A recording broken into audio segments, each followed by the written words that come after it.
মৰমৰ ছাত্ৰ ছাত্ৰীসকল, আজি আমি পঞ্চম শ্ৰেণীৰ অংকুৰণ পাঠ্যপুথিৰ প্ৰথমটো পাঠ অসম আমাৰ ৰূপহী গীতটি আৰম্ভ কৰিবলৈ ওলাইছোঁ। প্ৰথমতে মই গীতটি পঢ়ি দিছোঁ। অসম আমাৰ ৰূপহী গুণৰ নাই শেষ, ভাৰতৰে পূৰ্ব দিশৰ সূৰ্য উঠা দেশ। গোটেই জীৱন বিচাৰিলোঁ অলেখ দিৱস ৰাতি, অসম দেশৰ দৰে নাপাওঁ ইমান ৰসাল মাটি। চিৰ বিনন্দীয়া তোমাৰ সেউজ পৰিৱেশ, ভাৰতৰে পূৰ্ব দিশৰ সূৰ্য উঠা দেশ। বহাগতে আমাৰ আই মহুৰা হৈ ঘূৰে, মাঘত সোণৰ হাতেৰে লখিমী আদৰে। শৰৎ নিশাই তৰাৰে সজাই আইৰে কেশ, ভাৰতৰে পূৰ্ব দিশৰ সূৰ্য উঠা দেশ। পাহাৰ ভৈয়াম একে কৰা ৰামধনুৰে দৰে, তোমাৰ ভাষাৰ মৰমবোৰে মিলন সেতু গঢ়ে। লহিত্যৰে বহল পাৰক প্ৰণিপাত কৰোঁ, জন্ম ললোঁ ইয়াতে যেন মৰোঁ। পাম ক'ত এনে মধুৰ ৰূপৰ সমাৱেশ, ভাৰতৰে পূৰ্ব দিশৰ সূৰ্য উঠা দেশ। গীতিকাৰ ডক্টৰ ভূপেন হাজৰিকা। ইয়াৰ পৰৱৰ্তী পৰ্যায়ত আমি ইয়াৰ প্ৰশ্নখিনি কৰিবলৈ যাম। পাঠভিত্তিক ক্ৰিয়াখিনি কৰিম। প্ৰথমতে আছে গীতটি শুদ্ধ আৰু স্পষ্ট উচ্চাৰণে পঢ়া। মই পঢ়ি দিছোঁ আৰু গীতটি একক আৰু দলীয়ভাৱে গোৱা। তোমালোকে এইটো গাবলৈ চেষ্টা কৰিবা। ইয়াৰ পিছতে আমি ইয়াত উত্তৰ দিয়া এই উত্তৰখিনি কৰিম। তোমালোকে ভিডিঅ'টো চাই থাকিবা।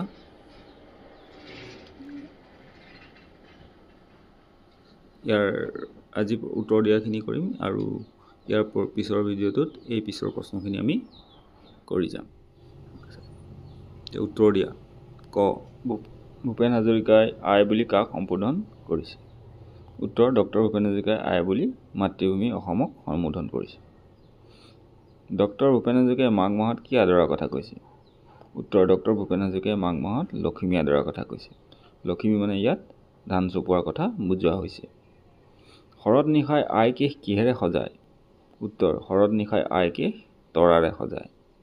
পাহাৰ ভৈয়ামৰ মিলন সেতু কিহে গঢ়ে? পাহাৰ ভৈয়ামৰ মিলন সেতু ৰামধেনুৰ দৰে অসমীয়া ভাষাই গঢ়ে। ডক্টৰ ভূপেন হাজৰিকাই ক'ত মৃত্যুবৰণ কৰিবলৈ ইচ্ছা প্ৰকাশ কৰিছে? ডক্টৰ ভূপেন হাজৰিকাই জন্মভূমি অসমতে মৃত্যুবৰণ কৰিবলৈ ইচ্ছা প্ৰকাশ কৰিছে। এই গীতটিত গীতিকাৰ ভূপেন হাজৰিকাই সূৰ্য উঠা দেশ মানে কোনখন দেশক বুজাইছে? গীতটিত ডক্টৰ ভূপেন হাজৰিকাই সূৰ্য উঠা দেশ মানে অসম ৰাজ্যখনৰ কথা বুজাইছে। গীতিকাৰ ডক্টৰ ভূপেন হাজৰিকাই গোটেই জীৱন বিচাৰিলেও অসমৰ দৰে আন ক'তো কি নোপোৱাৰ কথা কৈছে?